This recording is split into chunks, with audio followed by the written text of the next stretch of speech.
Hello, everyone, and welcome back. Welcome to the final part of my reading of Jerome K. Jerome's Told After Supper. You're watching or listening, because of course now this BookTube channel is available as a podcast. So you're watching or listening to Book Time with Elvis with me, Mark, and I do hope you're all very well. So let's crack on with the final installment. I hope you've been enjoying it as much as I have. I do really like him, but as I say, if you've been listening to this channel or watching this channel for a while, you'll know that he is one of my favorite authors, primarily through his work, of course, Three Men in a Boat. But you can see just how wonderful his humor is if you've been watching or listening along with this. So let's crack on. The Blue Chamber. I rose up and said that I would sleep in the Blue Chamber. Before I tell you my own story, however, the story of what happened in the Blue Chamber, I would wish to preface it with a personal explanation. I feel a good deal of hesitation about telling you this story of my own. You see, it is not a story like the other stories that I have been telling you, or rather that Ted Biffles, Mr. Coombs, and my uncle have been telling you. It is a true story. It is not a story told by a person sitting round a fire on Christmas Eve, drinking whiskey punch. It is a record of events that actually happened. Indeed, it is not a story at all, in the commonly accepted meaning of the word. It is a report. It is, I feel, almost out of place in a book of this kind. It is more suitable to a biography or an English history. There is another thing that makes it difficult for me to tell you this story, and that it is all about myself. In telling you this story, I shall have to keep on talking about myself, and talking about ourselves is what we modern-day authors have a strong objection to doing. If we literary men of the new school have one praiseworthy yearning more ever present to our minds than another, it is the yearning never to appear in the slightest degree egotistical. I myself, so I am told, carry this coyness, this shrinking reticence, concerning anything connected with my own personality almost too far, and people grumble at me because of it. People come to me and say, "Well, now, why don't you talk about yourself a bit? That's what we want to read about. Tell us something about yourself." But I have always replied, "No. It is not that I do not think the subject an interesting one. I cannot myself conceive of any topic more likely to prove fascinating to the world as a whole, or at all events to the cultured portion of it. But I will not do it on principle. It is inartistic, and it sets a bad example to the younger men. Other writers, a few of them, do it, I know, but I will not as a rule. Under ordinary circumstances, therefore, I should not tell you this story at all. I should say to myself, no, it is a good story, it is a moral story, it is a strange, weird, enthralling sort of a story, and the public, I know, would like to hear it, and I should like to tell it to them, but it is all about myself, about what I said, and what I saw, and what I did, and I cannot do it. My retiring, anti-egotistical nature will not permit me to talk in this way about myself. But the circumstances surrounding this story are not ordinary, and there are reasons prompting me, in spite of my modesty, to rather welcome the opportunity of relating it. As I stated at the beginning, there has been unpleasantness in our family over this party of ours, and as regards myself in particular, and my share in the events, I am now about to set forth. Gross injustice has been done to me. As a means of replacing my character in its proper light, of dispelling the clouds of calumny and misconception with which it has been darkened, I feel that my best course is to give a simple, dignified narration of the plain facts, and allow the unprejudiced to judge for themselves. My chief object, I candidly confess, is to clear myself from unjust aspersion, spurred by this motive, and I think it is an honourable and a right motive. I find I am enabled to overcome my usual repugnance to talking about myself, and can thus tell my story. As soon as my uncle had finished his story, as I have already told you, rose up and said that I would sleep in the Blue Chamber that very night. "Never!" cried my uncle, springing up. "You shall not put yourself in this deadly peril. Besides, the bed is not made." "Never mind the bed," I replied. "I have lived in furnished apartments for gentlemen, and have been accustomed to sleep on beds that have never been made from one year's end to the other. Do not thwart me in my resolve. I am young, and have had a clear conscience now for over a month. The spirits will not harm me. I may even do them some little good, and induce them to be quiet and go away. Besides, I should like to see the show. Saying which, I sat down again. How Mr. Coombs came to be in my chair instead of at the other side of the room where he had been all the evening, and why he never offered to apologise when I sat right down on top of him, and why young Biffle should have tried to palm himself off upon me as my Uncle John, and induced me, under that erroneous impression, to shake him by the hand for nearly 3 minutes, and tell him that I had always regarded him as a father, are matters that to this day I have never been able to fully understand. They tried to dissuade me from what they termed my foolhardy enterprise, but I remained firm and claimed my privilege. I was the guest. The guest always sleeps in the haunted chamber on Christmas Eve. It is his prerequisite. They said that if I put it on that footing, they had of course no answer, and they lighted a candle for me and accompanied me upstairs in a body. Whether elevated by the feeling that I was doing a noble action or animated by a mere general consciousness of rectitude is not for me to say, but I went upstairs that night with remarkable buoyancy. It was as much as I could do to stop at the landing when I came to it. I felt I wanted to go on up to the roof, but with the help of banisters I restrained my ambition, wished them all good night, and went in and shut the door. Things began to go wrong with me from the very first. The candle tumbled out of the candlestick before my hand was off the lock. It kept on tumbling out of the candlestick, and every time I picked it up and put it in, it tumbled out again. I never saw such a slippery candle. I gave up attempting to use the candlestick at last, and carried the candle about in my hand. Even then it would not keep upright. So I got wild and threw it out of the window, and undressed and went to bed in the dark. I did not go to sleep. I did not feel sleepy at all. I lay on my back, looking up at the ceiling and thinking of things. I wish I could remember some of the ideas that came to me as I lay there, because they were so amusing. I laughed at them myself, till the bed shook. I had been lying like this for half an hour or so, and had forgotten all about the ghost, when on casually casting my eyes round the room, I noticed for the first time a singularly contented-looking phantom, sitting in the easy-chair by the fire, smoking the ghost of a long clay pipe. I fancied for a moment, as most people would, under similar circumstances, that I must be dreaming. I sat up and rubbed my eyes. No, it was a ghost, clear enough. I could see the back of the chair through his body. He looked over towards me, took the shadowy pipe from his lips, and nodded. The most surprising part of the whole thing to me was that I did not feel in the least alarmed. If anything, I was rather pleased to see him. It was company. I said, "Good evening. It's been a cold day." He said he had not noticed it himself, but dared say I was right.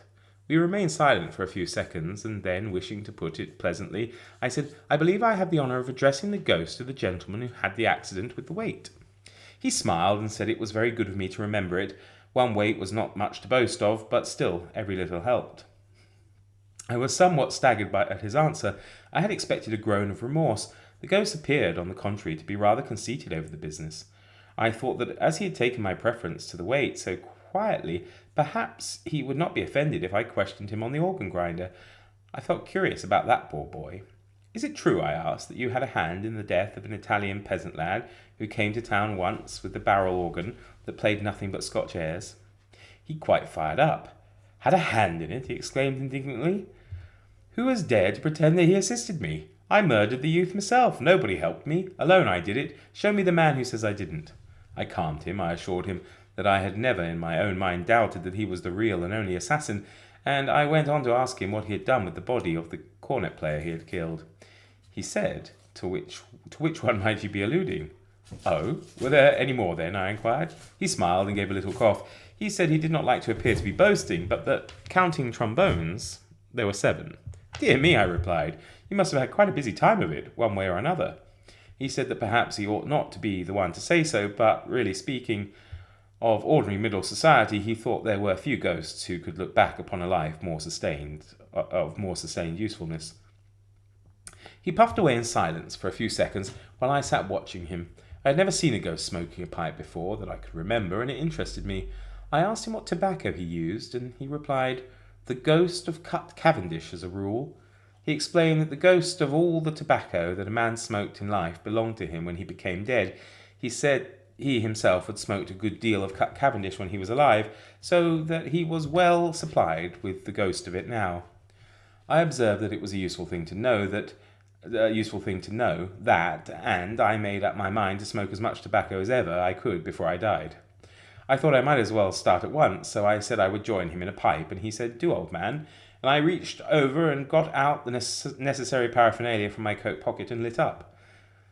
We grew quite chummy after that, and he told me all his crimes. He said he had lived next door once to a young lady who was learning to play the guitar, while a gentleman who practised on the bass viol lived opposite, and he, with fiendish cunning, had introduced these two unsuspecting young people to one another, and had persuaded them to elope with each other against their parents' wishes, and take their musical instruments with them.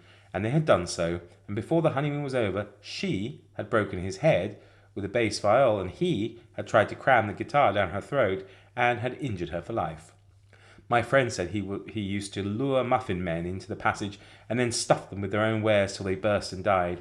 He said he had quieted 18 that way. Young men and women who recited long and dreary poems at evening parties, and callow youths who walked about the streets late at night, playing concertinas, he used to get together and poison in batches of 10, so as to save expense, and park orators and temperance lecturers he used to shut up 6 in a small room, with a glass of water and a collection box apiece, and let them talk each other to death. It did one good to listen to him. I asked him when he expected the other ghosts of the Wade, the cornet player, and the German band that Uncle John had mentioned. He smiled and said they would never come again, any of them. I said, "Why, isn't it true that when they meet you here every Christmas Eve for a row?" He replied that it was true. Every Christmas Eve for 25 years had he and they fought in that room, but they would never trouble him nor anybody else again.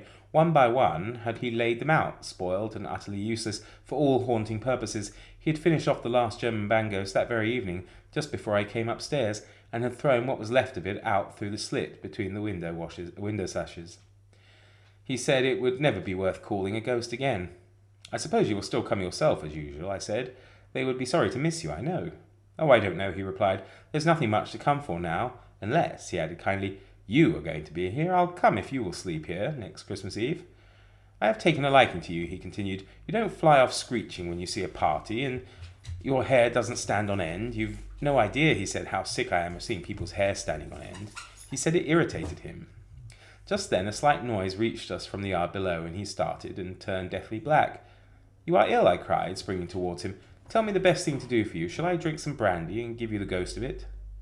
He remained silent, listening intently for a moment, and then he gave a sigh of relief, and the shade came back to his cheek. "It's all right," he murmured. "I was afraid of the cock." "Oh, it's too early for that," I said. "Why, it's only the middle of the night." "Oh, that doesn't make any difference to those cursed chickens," he replied bitterly. "They would just as soon crow in the middle of the night as at any other time. Sooner, if they thought it would spoil a chap's evening out. I believe they do it on purpose." He said a friend of his, the ghost of a man who had killed a water rate collector, used to haunt a house in Longacre, where they kept fowls in the cellar, and every time a policeman went by and flashed his bull's-eye down the grating, the old cock there would fancy it was the sun and start crowing like mad, when, of course, the poor ghost had to dissolve, and it would, in consequence, get back home sometimes as early as 1 o'clock in the morning, swearing fearfully because it had only been out for an hour. I agreed that it seemed very unfair. "Oh, it's an absurd arrangement altogether," he continued quite angrily. "I can't imagine what our old man could have been thinking of when he made it. As I said to him over and over again, have a fixed time and let everybody stick to it. Say 4 o'clock in the summer and 6 in winter. Then one would know what one was about." "How do you manage when there isn't any cock handy?" I inquired. He was on the point of replying when again he started and listened. This time I distinctly heard Mr. Bowles's cock next door crow twice. "There you are," he said, rising and reaching for his hat. "That's the sort of thing we have to put up with. What is the time?" I looked at my watch and found it was 3:30. "I thought as much," he muttered. "I'll wring that blessed bird's neck if I get hold of it," and he prepared to go. "If you can wait half a minute," I said, getting out of bed, "I'll go a bit of the way with you." "It's very good of you," he rejoined, pausing, "but it seems unkind to drag you out." "Not at all," I replied. "I shall like a walk," and I partially dressed myself and took my umbrella, and he put his arm through mine, and we went out together. Just by the gate we met Jones, one of the local constables. "Good night, Jones," I said. I always feel affable at Christmas time. "Good night, sir," answered the man a little gruffly. I thought, "May I ask what you're doing of?" "Oh, it's all right," I responded with a wave of my umbrella. "I'm just seeing my friend part of the way home." He said, "What friend?" Oh, of course," I laughed. I forgot. He's invisible to you. He's the ghost of the gentleman that killed the wait. I'm just going to the corner with him." I don't think I would if I was you, sir, said Jones severely. If you take my advice, you'll say goodbye to your friend here and go back indoors. Perhaps you're not aware that you are walking about with nothing on but a nightshirt and a pair of boots and an opera hat. Where's your trousers? I did not like the man's manner at all. I said, Jones, I do not wish to have to report you, but it seems to me you've been drinking. My trousers are where a man's trousers ought to be, on his legs. I distinctly remember putting them on. Well, you haven't got them on now, he retorted. I beg your pardon, I replied. I tell you I have. I think I ought to know. I think so too, he answered, but you evidently don't. Now, you come along indoors with me, and don't let's have any more of it. Uncle John came to the door at this point, having been awakened, I suppose, by the altercation, and at the same point Aunt Maria appeared at the window in her nightcap. I explained the constable's mistake to them, treating the matter as lightly as I could, so as not to get the man into trouble, and I turned for confirmation to the ghost. He was gone. He had left me without a word, without even saying goodbye. It struck me as so unkind, his having gone off that way, that I burst into tears, and Uncle John came out and led me back into the house. On reaching my room, I discovered that Jones was right. I had not put on my trousers after all. They were still hanging over the bed rail. I suppose, in my anxiety not to keep the ghost waiting, I must have forgotten them. Such are the plain facts of the case, out of which it must doubtless to the healthy charitable mind appear impossible that calumny could spring, but it has. Persons, I say persons, have professed themselves unable to understand the simple circumstances herein narrated, except in the light of explanations at once misleading and insulting. Slurs have been cast and aspersions made on me by those of my own flesh and blood, but I bear no ill feeling. I merely, as I have said, set forth this statement for the purpose of clearing my character from injurious suspicion. So there we go. That's the end. I do hope you enjoyed it. I'm sure I'll see you before then, but if not, and if you're watching this over Christmas time, Merry Christmas to you and yours. All the best from Elvis and I. Do take care, and we'll see you next time. Bye-bye.